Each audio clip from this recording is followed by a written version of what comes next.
is Strength Solutions Podcast. We're on Apple and Spotify. You can rate and review us. Check us out on YouTube. Leave a comment down below. Our website is strengthsolutionspodcast.com. We have free blogs and guides for free. Then programs for purchase. Also, you can check out our events on there, and you can sign up for everything that we do. It's on that damn website. Everything. StrengthSolutionsPodcast.com. If you want to email us future fitness questions or have us answer something on the podcast, strengthsolutionspodcast@gmail.com. Social media, Facebook, TikTok, and Instagram, Strength Solutions Podcast. I'm Strength Solutions Edwin. I'm Strength Solutions Nathaniel. Okay, dude. So I had a video. I think I posted it this morning. Mm-hmm. And it was about a hand. If you treated a hand stiff and spine stiff, you know, like a lot of trainers will tell you not to do this exercise. And oh yeah, I think you sent me something that was like your hands are meant to bend. Right? Yeah. Like, and so is your spine, right? And so it goes into detail about that. And I really think the problem is inherently there is no good exercise. Yeah. Inherently there's no bad exercises. But there is a too much load exercise for that type of range of motion. Like I wouldn't deadlift with a spine that's moving. Yeah. But I can Jefferson curl with a spine that's moving. But also my load tolerance is going to be a lot less with a Jefferson curl than a stiff spine. Yeah. And I think we need to go into life and talk about all these different exercises, like a squat that's past 90 degrees. It's okay. But do you have the mobility in your ankles? And so let's talk about a few of those exercises that everybody that says it's completely horrible for you. Yeah, I was actually just watching a video a little bit while you were training, and there was a video from like a chiropractor or something like that, and it was like the top 5 exercises I would never do as a chiropractor or a spine surgeon, one of those, something to do with your back. And it was like some of them were kind of like, one of them was ass to grass squat. They were like, I would never do it. It's too much like, strain on the spine and like lumbar, irritation, stuff like that. Go ahead. So let's take that first. Let's do number 1. Okay. Ass to grass squat. Right. And it's not bad nor inherently good for you. Right. Do you have the range of motion? Do you have the capability? Can you control it? Like these are the questions. How much load are you under? Yeah. That you can control. And I think that we don't talk about the nuances in fitness, and it's a this or that opportunity for people. Always, right? It's like, and I know there was that one. It was he did say heavily loaded straight leg deadlift. That was like one of the ones that was specific, right? He didn't say all deadlifts or anything like that. And like, I understand, what he's saying there. Oh, here it is. Workouts I would not recommend as an orthopedic surgeon. So number 1 is a deep butt to grass squats with squats with heavy weight. Too much stress on knees and spine. Second, if loaded improperly. That's where it should go. Number 2, behind the neck presses or pull downs. Tough on the rotator cuff. I felt like you'd have a lot to say about this. Because behind the neck press. I do this all the time, and you do it heavy. I've loaded it up to 185. God damn! I didn't get there overnight. Right. And guess what? My shoulder range of mobility is much better that I can load it that heavy. Yeah. I'll throw in a behind the neck press every once in a while, just especially honestly because you do it more often, and I realize like the benefit of it. And I don't. Can you feel your mobility getting better? Dude, that you get better at it. It's improved my squat. Because I can get my hands behind my head a little bit easier. I'm not like in this forward pushing position, right? Where you're like over here because you can't get those elbows underneath. It's helped my squat so much. I can feel it in my mobility. I can feel it in my stability, strength, all that stuff. Guess how much I'm behind the neck pressing? The fucking bar. Okay. Because 45. Because to your point, it's like it doesn't happen overnight. I've never really done a behind the neck overhead press. I understand that I'm not like, while I can overhead press a lot, even just that slight movement behind the head is a totally different range of motion, totally different type of control. And I can understand how this guy's maybe saying like your general person may not know that, right? They may say like, oh, I can overhead press 135. I should be able to behind the neck it, right? But it's like, and I get it, like maybe not everybody understands, but I think when done properly, it's a great exercise. I was literally talking to my client and I was stretching them, and they were doing like a PNF kind of style stretching, working on end ranges of motion. And he's like, "Oh, my traps are feeling really tight." And I was like, "It's because your chest and blah blah." Yeah. And I just did a couple exercises. Oh, I was like, "Because you're pulling forward, then your traps get loaded." Right. And I was like, "The body's complex, and it's about adaptations over time." And to say any movement is inherently bad, like most people cannot do it behind the neck press. Get it? Yeah. But your goal should be to get there. Most people can't do an ass to grass squat, but your goal should be to get there. Now, you may never get there, but your goal should always be, let's try to get the most mobility according to my anatomy, according to how much I can load, according to trying to make my joints as healthy as I'm doing this process, right? There's people who teach themselves in karate and martial arts on how to do a split, and they don't have natural genetics that are just limber. Yeah. But they get there. Yeah. Not overnight. They take it over time, It takes a long time. Yeah. All right. Give me another one. Look, let's see number 3. Okay. High impact jumps on hard surfaces. Cartilage doesn't love concrete. It loves my concrete.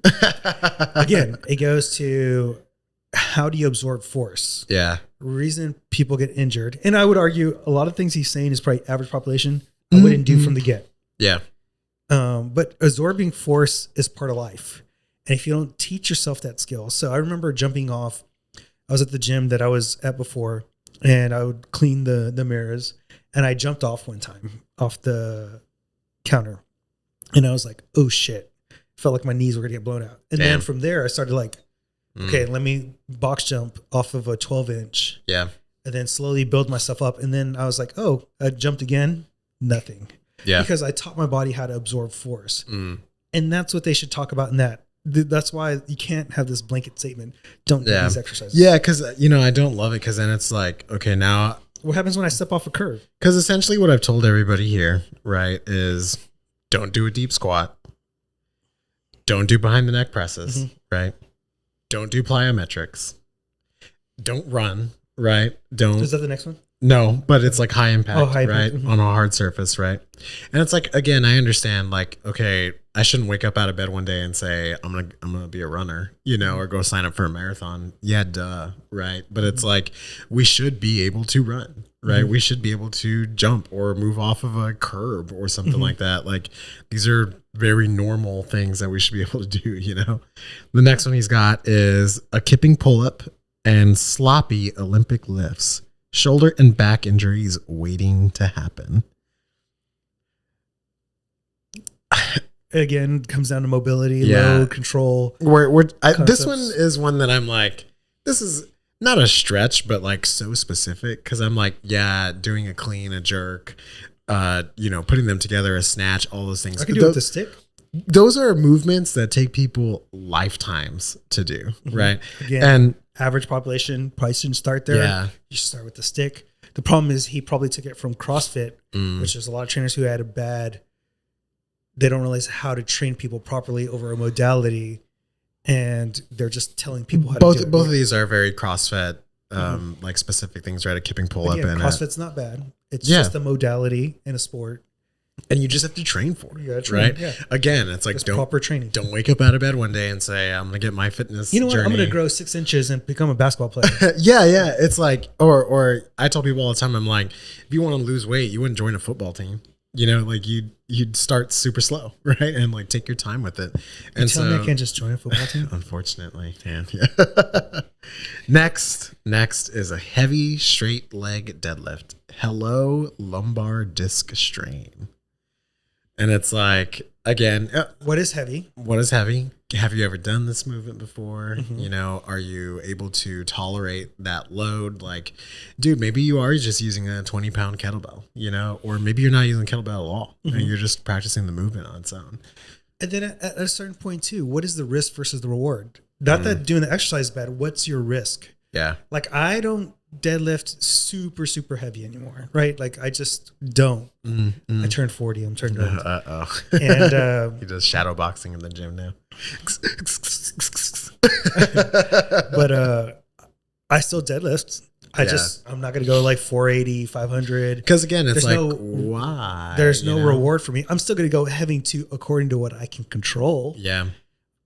That's not what I can control, like without just like trying real hard. Right. And I probably do like 3 reps of whatever I'm doing. Yeah. Right. And I will it just say goes based off what he you did do. in this post and say, focus on controlled form, joint friendly range of motion, and smart progressions. That's good. Your joints should last a lifetime. Train for longevity, not just intensity. Okay. That's so good. it's like, yeah, you know, like overall the post itself isn't terrible. I think it is a little like clickbaity, right? Where it's like deep. You're starting with the stuff that makes people go, what?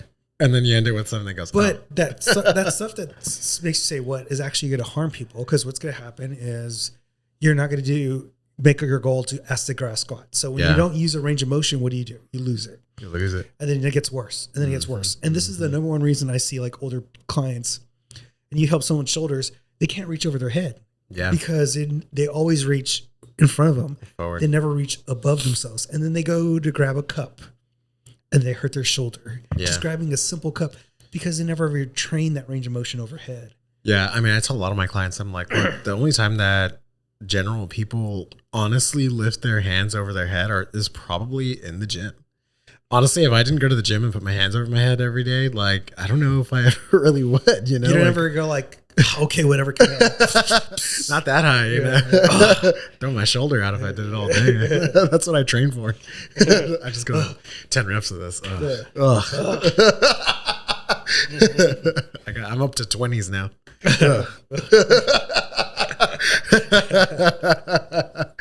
Oh my God. No, but also we got to take into account this same concept of telling you what not exercise to do and all that stuff, or this is bad or this is good. And this is where inherently it's very complex, right? Mm. And we try to simplify everything. I understand why we try to simplify everything. Yeah. But even when it comes down to age, and I have age on there is another reason, because I've seen a 70-year-old who can move well, and I've seen a 70-year-old who cannot move well. Yep. I've seen a 30-year-old who can move really well. I've seen a 30-year-old who couldn't move really well. And so we got to really think individualistically when it comes to exercise programming. And I think that's what we are trying to do here with Strength Solutions. We could give you a basic program. Yeah. But even within that basic program, let's say we gave this person the program, this person program. I want you, like on the bench press, to focus on really activating your lats. You're doing really poor on stability. Now, on the other, people probably thinking me like, but the bench press for the chest, stabilize. Trust me, it makes a huge difference. Then for the other one might be, hey, can you leg drive a little bit better on there? Yeah, through like a deadlift or on a bench press, right? Yeah. All these things are super important on, this little tiny specifics in each thing.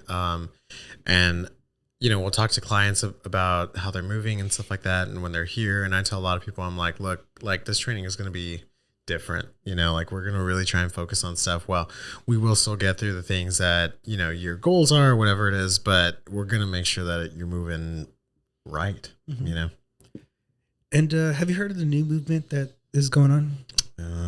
Which one's that? Using gyms are no longer just for a gym, but you're going to get prescribed something. There you go. That's crazy. Like F45 is partnering up with a doctor. I can't remember the doctor. Yeah. And they're going to do like Ozempic. And you know what's crazy to me is Ozempic and then high intensity. Yeah. You're getting no calories and then you're going to see injuries. I think you sent me, I don't know if it's one of our research articles that we're going to, later on, but there was one that was about like someone taking medication or just people taking medication, right? And then like having kind of this relapse of like cravings things like that. This later on, hang on. That's later. But the reality is that like, I don't know. I understand. It sucks that everything's like a business and everything's for money. Right. Because it's like you're targeting a demographic that is definitely going to, want to purchase this. F45 is not bad nor good. Right. The problem is going to be they're getting no calories. And now you're going to have them do a higher intensity kind of workout. How many people are going to get sick just because they got no nutrients and then their immune system's down? Then you're wasting time. And then you're going to go backwards instead of forwards. You may still lose weight because you're sick and you're not eating. Like you're going to lose weight. I just don't like it because you're losing muscle skeletal, you're losing bone tissue. Yeah. And we're talking about the long game, right? And then on top of that, because you're not fully recovered because you don't have enough nutrition, you go high intensity, injuries are going to happen, right? So there's like multiple things that I can see happening in the future. Yeah. Now, if they did it where this is an Ozempic class, instead of like a whole 45 minutes, or to do 30 minutes or 25 minutes of like a workout, however they design it, and then 15 to 20 of a stretch. That's actually a smart idea. I see they could still keep the F45 name, but change how the Ozempic class is done. Yeah, like, okay, if you do enroll in the program to take this medication, then you can only take these classes, right? Or something like that. See, that would be a good workaround. Now, will they do that? I'm not too sure. But see, that's the thing where I'm like, you're targeting this demographic that already is like high intensity. They like to push. That's why they're there, right? Like, it's because that's the product that you're selling. And again, there's nothing wrong with that. But when you add in this other aspect of it to a group that's already pushing themselves all the time and probably high stress and like, maybe type A personalities or things like that, or people that have never been to a gym, right? And they're just looking for class and community and stuff like that. And then you're like waving something in their face like, "Ooh, come take this now." And it's like, I don't know. It's a recipe, Yeah. A recipe for what?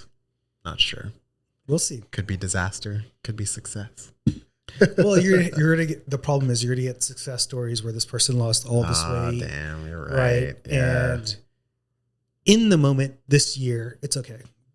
20 years from now, what does your bone density look like? What does your actual muscle tissue look like? And it's hard for people to see that concept of tomorrow that's so far away when they're just so focused of these last 6 months. I need this goal or whatever it is. That's the hard part. I mean, there's times, I remember having this one kid, like, you're going to hurt your shoulder within a year or two. He's like, no, I'm good. And he was like, lifting heavy. We're really good friends now, who I'm talking about. Oh, yeah. And I literally, almost a year to the date, he was like, my shoulder hurts. What do I do? What do I do wrong? I was like, I told you to listen to me. I told you a year ago. Yeah. And you would have been way further along in your progress. Damn. Yeah. If you would have just listened. But you got to learn the hard way. You do. Yeah. Sometimes you just do. Today, was it today I was looking at it? But you know what I was thinking? Social media has made us so much want to run other people's lives. So there was like this thing about like Cindy Sweeney, if she had surgery or not, or I heard something about like if her family does this or that. I'm like, dude, you're not responsible for other people. And two, if she had plastic surgery, who gives a fuck? Like, we're so obsessed with controlling other lives. And I think, so social media has highlighted that. Yeah. And I don't know why. I guess a lot of people do feel like entitled to that, right? Like, oh, this person stopped doing the thing that I like. I'm going to, I don't know, talk shit about them or, ridicule them online or whatever it is. And I guess it's just because it's accessible now. Like, you can. And there's no repercussions. And there's no consequence, right? Like, maybe someone comments something on, your post or whatever, but it's like, it goes no further than that. It's just gone. It's in the ether. Nothing changes about your personal, like, everyday, day-to-day life. And you can just do whatever. But it does, especially with like celebrity right now, like it's so weird. I don't know, like Ariana Grande right now. She's super skinny, right? Personally, I could give a fuck. Like, she does whatever she wants. Yeah. She can be whatever she wants. I don't care. Yeah. Did you hear about their relationship? Is that weird or something? Hold on, I'm gonna look it up. Anyways, let me continue on my part. Go. Right. And I just think people are like, well, she's so unhealthy. Let her be unhealthy. Like, she's a grown up. She can make her own decision. Yeah. Take care of people in your life. Like my daughter, I'm going to tell them, like, look, it's not healthy to be like that. And like have these honest conversations. Who can you really help is the answer. Yeah. The people that are with you in your life. Those are the people you should care about. Like some celebrity who's like 400 pounds, 100 pounds, whatever it is. Like, who cares? Have conversations, get trust from your kids, get trust from your family members, get trust from the relationships that you have, and just affect people that are around you. Because we could talk all we want on this podcast, and most people are not going to listen to us or whatever. It's just is what it is. And I know where I've listened to podcasts, it taken me the same message like 4 or 5 times. Multiple listens. To finally get it. And that's what happens to most people. It's okay. And like, I've learned throughout time too. It's like, I say this a lot. Sometimes someone can tell you something and someone else might tell you the same exact thing. And for whatever reason, when the second person tells you, you just get it. And it's like, it's just a fact of life. I don't know why. Sometimes it's just a certain person you need to hear something from or whatever. But like, how many times does that happen where you have a client and then someone else says it? Yeah. It's, you know, we deal with it all the time. And it's like, it's funny because like my brother will be like, dude, how do you deal with it? You know, and I'm just like, it's not personal, man. Like, I'm just happy that they finally listen to someone. You know? Yeah. It could be me, it could be you, it could be anybody. And I'm just like, as long as the message that I wanted to get through got through, I'm happy. Your clients are doing much better now that they listen to me. Yeah. Now that they're here, I'm like, what's changed? Oh, it's Edwin. Yeah. He really gets me going. Yeah. I totally get it. No, yeah. And it also makes me think that like social media is starting to get to the point too, where I think people are realizing that these extreme ends, whether it's like the red pill guys, everything's like starting to get holes filled into it. And you're starting to see people like, what about this or that? Or like one of the guys got called out for like having a lady that is his wife that had 3 kids before him or whatever. He was a red pill guy. Oh, okay. And because that goes against their like messaging is one thing, but they do another. Right? And so you're starting to see my messaging will stay the same, and I do exactly that. Enjoy donuts. Go for it. Yeah, like do what you want. Live your life how you want. What I told my client today, I said, get the fries. Get the fries. Yeah, you did tell me. Because it's about life, right? And like Pal Saladino is like on something. He's like, you know, if we just made the gym more accessible, where people could have mini workouts like in an airport, and they could have like dip bars and a box for stepping up, and like, dude, you're fucking obsessed with weights and stuff like that. Like when I'm in an airport, I just want to fucking chill. I love working out, and I love like eating pretty decently, and I, you know, like I love feeling good, but like these extreme people are so into their fucking heads that they don't think about the average individual. Just like the whole exercise thing, they're thinking at such extreme ends. Yeah, he's thinking about average people, but he's not talking to them how he should talk to them. There's a message to tailor them. He's also an orthopedic surgeon. So all he's seeing is injuries. Yes. Right. And then all he's hearing is like, oh, I got injured by doing a super deep squat. Oh, I got injured because I was doing plyometrics. You know, so it's like, okay, you are in a bubble. Right. And I'm sure this guy understands that there's other people out there and this is a specific situation. But when you hear it and see it all day, you just subconsciously are like, oh, you know, most of my back surgeries come from people in the gym doing this, you know, and then you're like, okay, equates to it being bad, which totally makes sense, right? Like I get how you get to that conclusion, but it's also like, understand that you're listening to someone who deals with injuries. Like they're probably just going to know that these things cause injuries, not all the other stuff. Yeah. You know? And it's just like, literally, I always think that we're in a bubble like, oh man, people are starting to understand fitness and understand. And then you like talk to a regular person. And you're like, ah, shit. We need to get out of our bubble. Yeah, never mind. It's a reminder just going up the elevator here. Just like, it's a big bubble. Like we get stuck in our little groups and with our clients and you know, our cliques, our tribes, and then we become very tribal. Like, yeah, it's getting better. Everything, you know, no, but people are different. Yeah, it's crazy. So there's a theory out there, buddy, and I heard this on a podcast.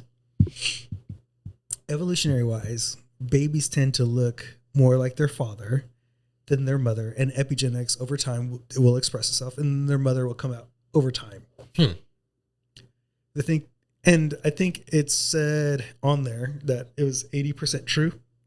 Oh, that it happens. And it would be because evolutionary wise, it makes sense as the theory because you want the baby to look like the father because you want support back. As humans, fathers are the only ones that put a lot of effort into their child. Look at animals across the spectrum. Men don't have to put that much effort. Right. They just go have the baby and then the baby's on its own.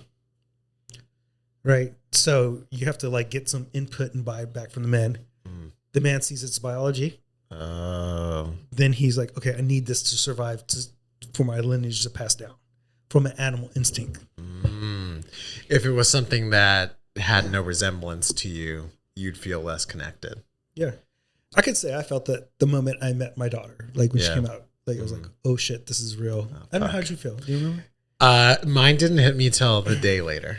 It was the literal day later. Cause like we had like birth process, everything happened. And I think I was just so like, oh my God, Yeah, I'm not saying it's right Yeah, away, yeah. No, but I remember the moment. I was like, I had fallen asleep, like in the little like extra dad chair they have, you know what I mean? And then I got up and I went to the restroom and I was like, oh my God, I feel so much better. Like I just took a nap. I don't feel so tired. I don't feel anything. Remember I came out and I was like telling my daughter's mom, I was like, you should take a nap. Like it feels awesome. And I remember she kind of looked at me and I turned and I saw my kid like in the little like thing. And I was like, oh shit. I was like, this is real. This is forever. Yeah. Yeah. And it was like in that moment, something in my brain chemistry just like changed. Yeah.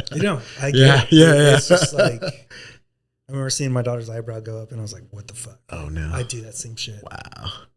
And just like, it's so subtle. Yeah. Even those things. Even when I see him today, you're just like. Yeah. I see it a lot in the way my daughter, like not the way she acts, but like, well, I guess, yeah, in the way she acts, like she's never serious, like always fucking around, always just trying to like laugh and smile and stuff. And I'm just like, oh man, that's me. Yeah. Super sarcastic. It's probably not good, but it may help her in a relationship later. Yeah. I'm like right now, I think it makes it tough as a child, but I'm like as an adult, I think these are going to be like good skills to have. Yeah, because then you're witty and like you're not boring. You're smart. You're looking to have fun. You're not taking life too serious. Like, but it's like as a kid, you're like, fuck, stop. I'm trying to get my son not to take life serious, which I think he's getting better. He takes it too serious. He's getting better. I was a serious kid. Yeah, that's probably why I lost my hair. I keep on reminding him that's why I lost my hair. Don't be so you just serious. made it up. Yeah. I was like, that's why this beard grows really well because I'm not a serious anymore. I have the consequence, and this is the solution. It's coming later. And then I'm going to take this and put it on top here. Yeah. I'm growing it out. So there's this podcast I listen to. I'm actually going to send it to you. Okay. And I think you and Camille should listen to it. Okay. And I'm having Amanda like read it because she won't listen to someone who's slow. Oh, okay. Because Amanda's impatient as fuck. See. And it actually talks about something in there, and I'll tell you off air. She doesn't put it at like 2 times speed. No, she'd rather read it. She said, "Wow, yeah." She reads really fast. Okay. I hate it. Yeah. Because I'll like try to read with her, and then it's gone to the next page. I'm like, I'm like doing clapping, like natural. Wednesday, bus but in this, it really talked about relationships between men and women. And dude, you start thinking about it, like, how the hell do we even like make relationships when we don't I don't know, think similarly, right? Yeah. So she was like, there's 12 things that men want before love and connection. And love and connection is like very important to women. Yeah. And she's like, men are very like practical in their approach. Tell me what you think about, I don't have all 12 because I couldn't remember all 12. Okay. The first one is, does she emasculate you and how much? Oh, dude, that's a huge one. That's a big one, right? Off the bat, I can tell you that's a huge one. I've had situations where people have said things to me that were like emasculating, I guess. And I was like, wow, I don't know if there's like something worse you could have ever told me. Like, I won't say anything, but I'll say the situation. I was like feeling really, really stressed out about like life and money and stuff like that. And I was just like venting, right? Because I was like, this should be a safe person, right? To like talk to and stuff. And I'll never forget, everybody's going to go, oh, because I sent them and I was like, I'm just like struggling with this. And like, I wish that, I don't know, just venting, right? And they said, why don't you stop complaining and just get another job? And I was like, wow, that hurts. Like, I was like, you can just be like, I'll have your back. Yeah. Like in that moment, I'm like, if it could have been that, it could have been like, don't worry about it. Like, we'll figure it out together. Yeah. And that would have been enough to make me be like, fuck yeah. Like I'll figure this out. I got everything, but it was like in that moment, I was like, God, I was at like a birthday party or something like that. And I remember handing my daughter off to my mom and I was like, I gotta go like step outside for a second. Cause like that shit just fucked me up. Like that pissed me off. And it still sticks with me to this day, cause I was like, don't like that. I think that's the best thing I have. Yeah. Is I feel like I could say anything. A supportive partner, right? Yeah. Does she really like him? So does she really like you is a big deal. I agree too. And I think the reason that it matters so much is because it's hard to tell. I'm sure we've all been in relationships, right? As guys or girls too, right? And it's like, every relationship I thought, like, oh, this girl loves me, but it's like, it's different when you finally get someone you're like, oh, she actually likes right. you. She wants to be with you when it's boring. Yeah. When it's bad, like when everything is tough or whatever, like y'all are just sitting on the couch and watch TV, not saying a word. But she just likes your presence. Yeah. Just wants you around and stuff. And it's like, I think at the beginning I found it like overbearing. Like I was like, oh my God, like this is too much. Like, I feel too much responsibility. But then I was like, oh, I think I'm just not used to someone actually liking me, Sex is number 3. Giant. For men at least, right? Because this is about men, right? And, Okay, because think about anytime a woman's like always withhold sex. Mm-hmm. And which is actually the wrong approach. Yeah. A lot of times, like because it's going to backfire on you, because now you withhold, he resents you. Mm-hmm.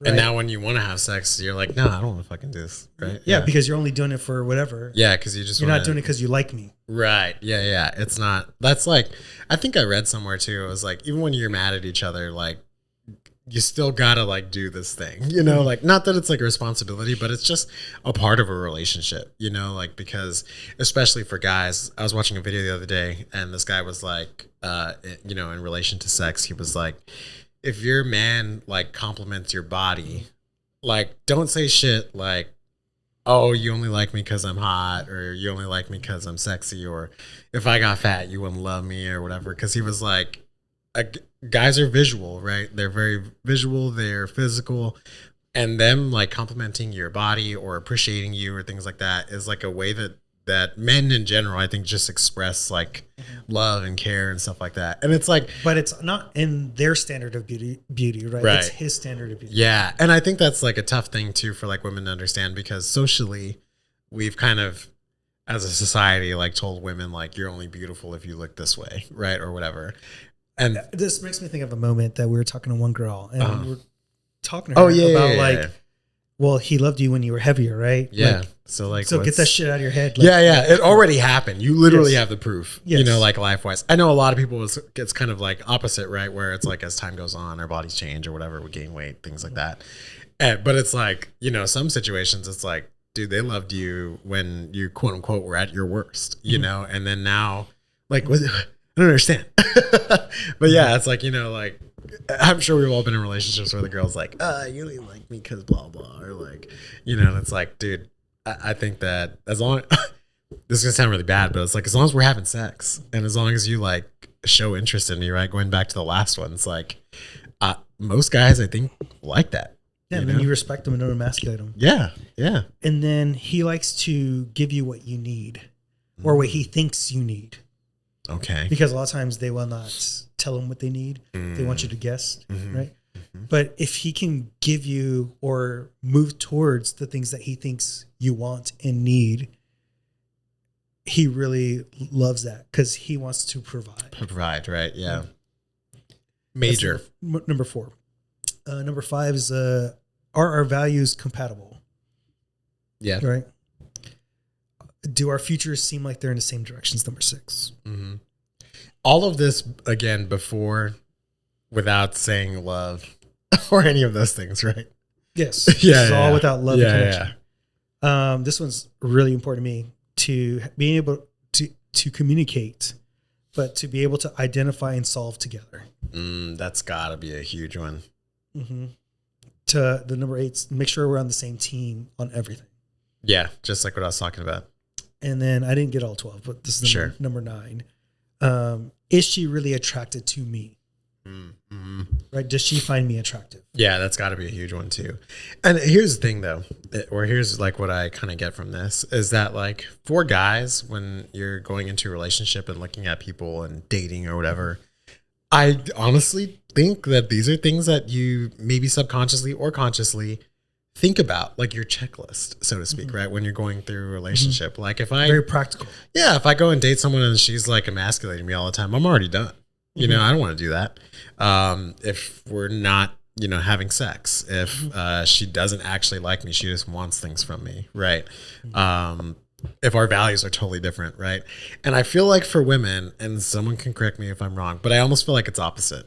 The love and the connection comes first, So and that then was said in it. yeah, and then they think about all these things, right? No, a lot of times, well, she said a lot of times they don't even think about these things At all, right? Yeah, it's just and when you hear we talk about romance and romance novels and things like that, it's always about like, how did he make me feel? yeah, that's true. Did I get butterflies in my stomach? It's not about funny. Like he's actually a really good guy. Because here's a really good example. So we were all cracking up about that book that you were talking about the other day, right? Mm-hmm. And Camille was like, "Oh, this one, okay." I've heard the book. It was an audiobook. Mm-hmm. Don't listen to it if you're faint of heart. But in the book, there's the character that's like the desirable thing, right? That the book is about doesn't have money, doesn't have status. They're not like some big show guy or whatever, right? Like it's all about the excitement, the fun, the love, the connection, right? All this stuff. It's like she's not like, oh, does he really like me? Like that's not even almost like a thing in the book. And now, well, it's like a specific kind of book, right? Like maybe that part isn't important, but it's that none of this stuff comes up. Yeah. You know what I mean? I wonder, well, I guess it would. Well, no, because I'm sure they make smut books for guys, right? It's called porn. No. I mean actual books. There's gotta be. Do gotta look it up. Yeah, we have to look it up. But I wonder. Can't say. I wonder if it would be more like this. She was cooking in the kitchen. Yeah. And she made me feel safe. I could tell her whatever she wanted. Yeah. And because I bet most guys reading that book would be like, God damn, this is a dream woman. Right? Mm-hmm. And it's not that she's down on her knees all day or like just crazy about sex or whatever. Like, while that's a huge aspect of it, I don't really think guys are always looking for that. They're looking to be served sometimes. They're looking to be taken care of, supported, respected, right? These are like big things. Mm-hmm. Yeah. And the reason I wanted this list is just to show like how hard relationships are. Yeah. Like there are a lot of communication and a lot of going back and forward and just really and it like almost never ends. Mm-hmm. Like something is always coming up. You guys are always thinking differently about stuff. Like even if you're in relationships for long periods of time, like at this point, I would recommend most people do go to some sort of like couples counseling or something like that because you could do that route, or you could do what me and Manny did. Yeah, you could just learn about each other. But I think some people, right, like come from maybe like two different backgrounds or whatever. But it's like, no matter what, the point that I'm trying to get to is that you need to sit down and learn about each other. Mm-hmm. Because if you don't do that and you just go into it and you're just like, we're just going to get through it. Like, good fucking luck, man. Yeah. So, I mean, I'll give you a perfect example. There's like one point, I like to be served dinner when I get home. And we get home late as trainers. Yeah. And Amanda's like, well, blah, blah, blah. And a lot of her messaging that women have gotten is like, you shouldn't have to cook for your man, blah, blah, blah. Right, but like, it's a love language to a man to get like served a lot of times when you get home. Like, there's times I'm just like, fuck, there's nothing there. And then I have to go and I had a long day. And just, it makes things easier. It makes me feel appreciated. Right. It's not that I'm trying to be misogynistic or anything like that. Although they should be. Canceled. Yeah.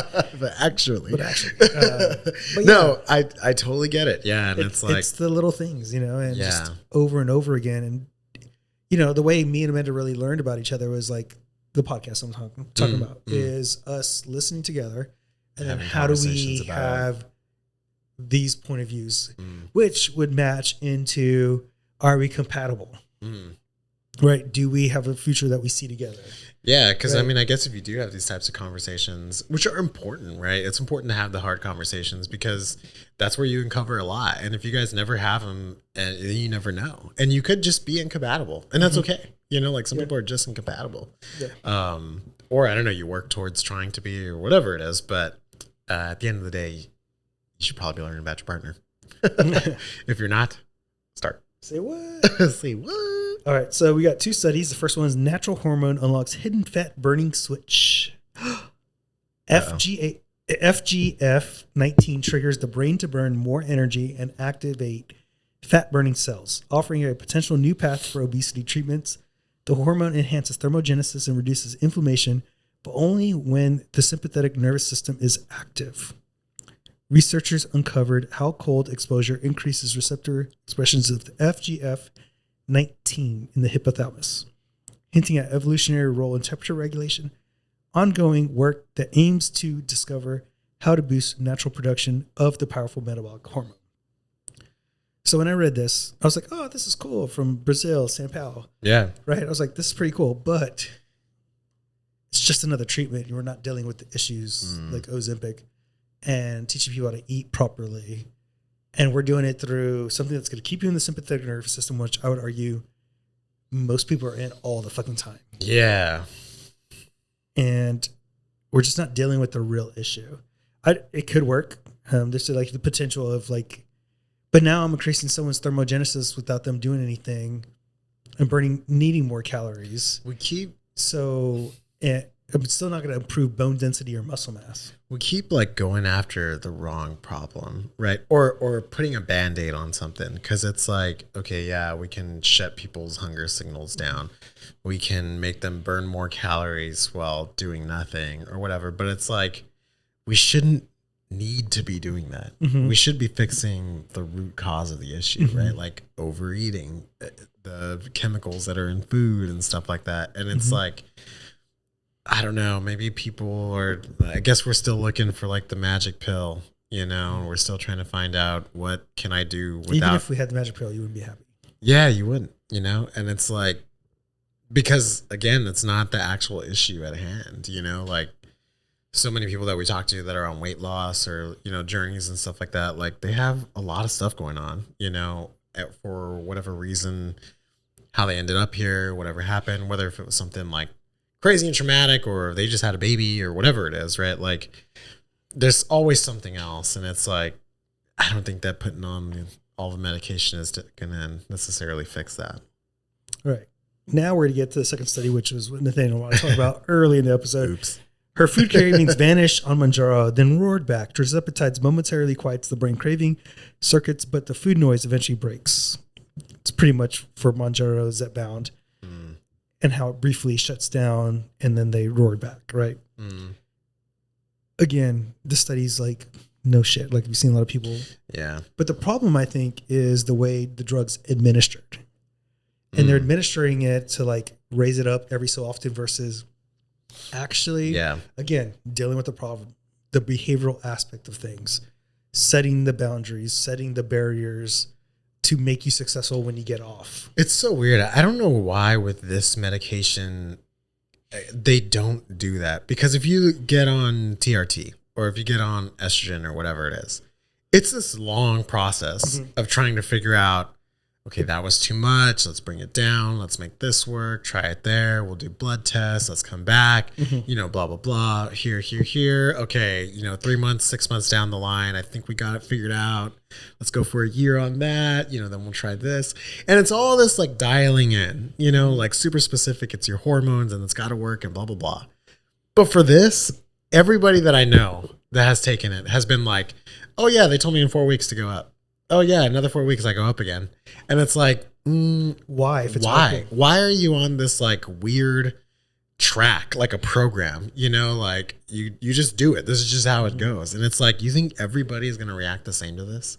You think everybody's going to feel good, you know, Well, I argue the compound pharmacy is better because even the first dose that people get on Ozempic is too high for some people. High, man. Yeah. It's super high. And I don't know if it's like, again, I've messed with this stuff, so yeah, I know what I'm talking about. Again, I don't know if it's like talking about like everything's a business again. It's like, I don't know if they're trying to do this thing where they're like, we'll start them a little bit high so they get this immediately, like, you know, their hunger signals immediately it's go a money away. Thing. Yeah, and then they're like, oh wow, this really works. And then it's just like, well, the only option then is to just go more and more and more. But it's like, I don't know. We don't do that with any other hormone replacement medication. So I'm like, why are we doing it with this one? Is it not the same thing? Is it not messing with your hormones? I think people just want to lose weight so badly Sucks, that they're willing to do anything. You know? And there's people who are like, I just need to lose 10 pounds that are doing like outrageous dosage. And then they're losing bone density and muscle mass. Like we talk about the longevity piece of it. And then, you know, I don't think you're going to feel the effects of this drug till our generation is in their 50s and 60s. Yeah. When you start seeing people break pelvises, femurs, and they're like, well, their bone density's low. Why? Well, they've been on Ozempic or Manjaro for a long time, and they've not really eaten. They're not working out. They've lost a lot of weight, and you're fragile. Like instead of building strength, right? It's just one of those things. Sad. All right, guys, if you like what we do, we're on Apple and Spotify. You can rate review us. Check us out on YouTube. Leave a comment down below. Subscribe. Website is strengthsolutionspodcast.com. Free blogs, guides, and programs for purchase. Our events on there, and also set up your free assessment. strengthsolutionspodcast@gmail.com for future fitness questions. Strength Solutions Podcast on Facebook, TikTok, and Instagram. I'm Strength Solutions Edwin. I'm Strength Solutions Nathaniel. Until next time, guys. See ya. We out of this. Boop, boop.